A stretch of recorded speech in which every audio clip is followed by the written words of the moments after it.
Hey Leute, Outpost Colonchevo hier. Heute gibt es die bereits 5. Folge von Yu-Gi Aha, der Yu-Gi-Oh! Fakten-Serie, aber es gibt auch eine kleine Änderung. Mir ist nämlich aufgefallen, dass die Videos ziemlich lang sind dafür, dass es eben kurze Fakten sein sollen. Und ich habe mir gedacht, schrauben wir doch einfach mal die Kartengeschichten raus. Keine Sorge, die Kartengeschichten kriegen einfach ihre eigenen Videos und die kommen hoffentlich auch einmal pro Woche. Ich guck mal, wie ich das irgendwie zeitlich manage. Das Faktenvideo soll eben kurz sein und knackig und für diejenigen, die eben an diesen Kartengeschichten noch interessiert sind, die können eben in dieses Video reinspringen und ja, diese 5 Minuten extra Story nochmal irgendwie ansehen, die dann auch noch besser aussieht. Also ich habe dann auch mehr Flexibilität im Video, von daher habe ich mir gedacht, warum also nicht? So, genug geschwafelt, sonst wird das Video auch noch so lang. Also viel Spaß mit der 5. Folge und los geht's! Im Mai 2011 hat Konami mit Yu-Gi-Oh! Einen Guinness World Record eingeholt. Zu dem Zeitpunkt hat das Franchise nämlich 25.175.567.833 Spielkarten verkauft.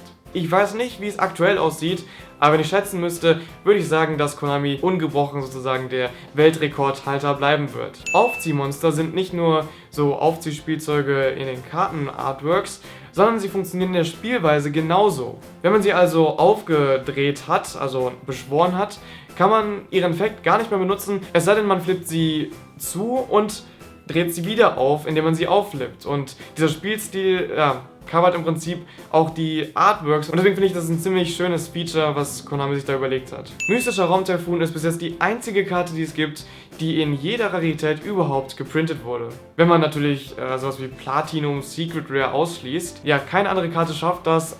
Cyber Dragon ist so in der Nähe, wurde aber zum Beispiel nicht in Platin Rare gedruckt und hat auch noch keine Ghost Rare.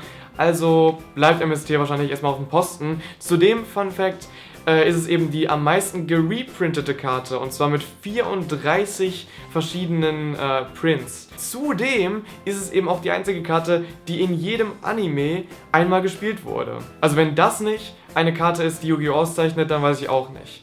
Die Karte Konter Konter, welche in Tactica Evolution rauskam, wurde zunächst als normale Falle gedruckt und könnte somit ironischerweise gar keine Konter negieren. Zum Glück wurde das eben verbessert und in den Rulings korrigiert. Die chronomalen Monster hießen im Japanischen eigentlich Op-Art und für all diejenigen, die gar nicht wissen, was das überhaupt heißt, tatsächlich ist das ein offizieller Fachterminus für die sogenannten Out-of-Place Artifacts.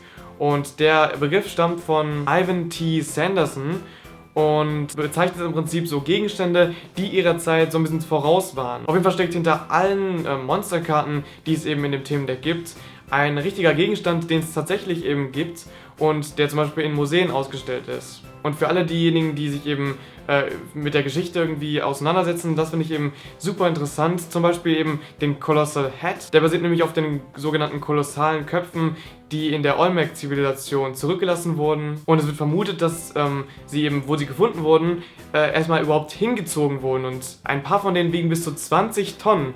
Und damals, zu der Zeit, war das wahrscheinlich ziemlich heftig, irgendwie diese riesigen Steine von einem Ort zum anderen zu bewegen. Und wenn man sich das mal vorstellt, so was alles passiert ist in der Zeit, ziemlich interessant. Ein zweites Beispiel ist der Golden Jet, welcher eben eine Referenz zu den goldenen Flugobjekten ist, die in Kolumbien gefunden wurden. Die sollen von der Quimbaya-Kultur kreiert worden sein und sollen tatsächlich eben Flugobjekte darstellen, die eventuell sogar fliegen können. Manche glauben, ein Vorbild dafür waren eigentlich nur so Insekten. Manche glauben aber auch, dass sie so Abbilder sind von den Flugobjekten, die damals gesichtet wurden. Wenn man sich das mal vorstellt, das war 1000 bis 1500 AD, ist schon sehr lange her. Und es könnte ja sein, dass damals Aliens gesichtet worden sind. Man weiß es nicht.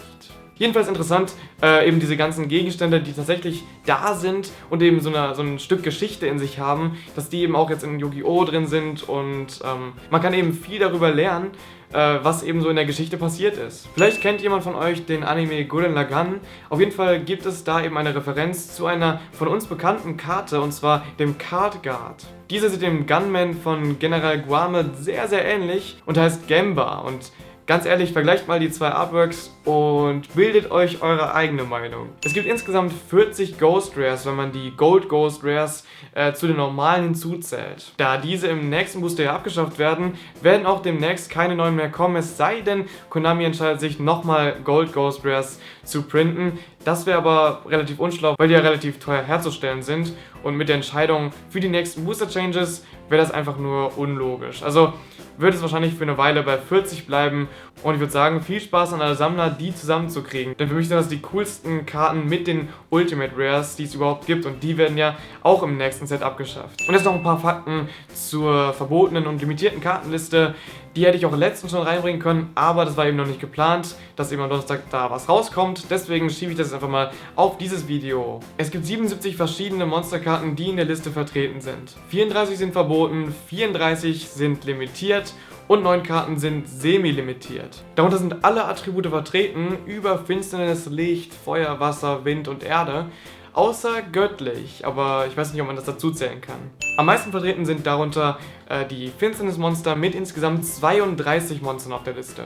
Monstertypen, die nicht auf der Liste vertreten sind, sind unter anderem Dinosaurier, Ungeheuer Krieger, göttliches Ungeheuer, Pyro, Reptil, geflügeltes Ungeheuer und Worm. Dagegen ist Hexer der am meisten vertretene Typ mit insgesamt 13 Monstern. Die Karte Chaos Hexer ist bis jetzt die einzige Karte, die an jeder Stelle in der verbotenen und limitierten Kartenliste war. Er war verboten, limitiert, semi-limitiert und eben gar nicht auf der Liste. Und ja, das zeigt einfach, dass er ja mal im Meta drin ist und mal einfach nur ignoriert werden kann. Und gerade trifft eben Letzteres zu. So, das war's dann auch schon mit der Folge von Yu-Gi Aha! Ich hoffe, es hat euch gefallen und ihr habt vielleicht gemerkt, es geht einfach schneller, wenn man die Kartengeschichten rauslässt. Aber wie gesagt, keine Sorge, nächste Woche gibt es eben noch dazu eine extra lange Kartengeschichte. Da könnt ihr auf jeden Fall noch reinschauen, wenn ihr eben an diesen Kartengeschichten interessiert seid. Ansonsten sehen wir uns sowieso in der nächsten Folge von Yu-Gi Aha! Am Freitag. Und wahrscheinlich sogar noch davor, weil eben dieses Wochenende das Silver Card C-Turnier sein wird. Und das wird eben nach neuer Liste gespielt, deswegen gibt es da wahrscheinlich noch einige Decklisten, die ich euch zeigen möchte. Also, bis dann!